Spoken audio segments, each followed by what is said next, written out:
আমার প্রাণপ্রিয় ভাইয়েরা, আপনারা সকলে দেখেন, আসলে বর্তমানে আমরা ঢাকা শহর বিদেশে থাকার পরে আমাদের যে গ্রামের কাজকামগুলা এগুলো এখন আর হচ্ছে না। কারণ কেন?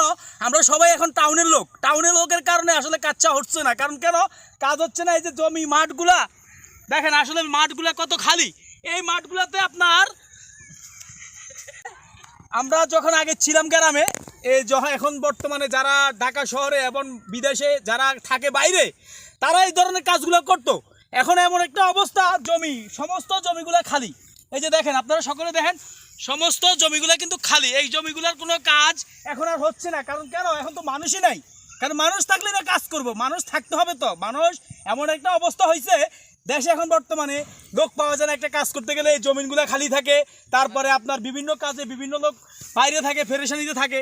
আমরা যখন গ্রামে আসি তখন দেখি আমাদের এই জমিগুলো অনেক খালি পড়ে থাকে। কারণ এই জমিগুলোতে আমরা আগে চাষ করতাম। এই যে দেখেন, মাটি শুকনো হয়ে কী ধরনের একটা অবস্থা হয়ে গেছে।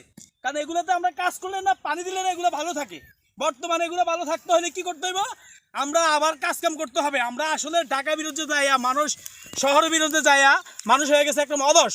এই জন্য আসলে ঢাকা শহরের মানুষ একবারই অলস হয়ে গেছে। এখন এই ধরনের কাজ করতে চায় না। দেশের যে জমিগুলো এগুলো বর্তমানে খালি, এগুলোতে মানুষ বর্তমানে কি করে? এখন আপনারা বাড়ি করে, তারপরে এমনি খালি পড়ে থাকে। এই যে ধানের সিজনে এই জমিগুলো খালি এখন বর্তমানে। এই খালি থাকাটা মানে আমাদের একটা ক্ষতি হয়ে যেতেছে, অক্সিজেনের একটা সমস্যা হয়ে যেতেছে। দেশ গ্রামে এখন হয়ে গেছে এখন টাউন সিস্টেম, সব কিছু টাউনের মতো হয়ে যেতেছে। কারণ দেশে এখন আর ধান খেতি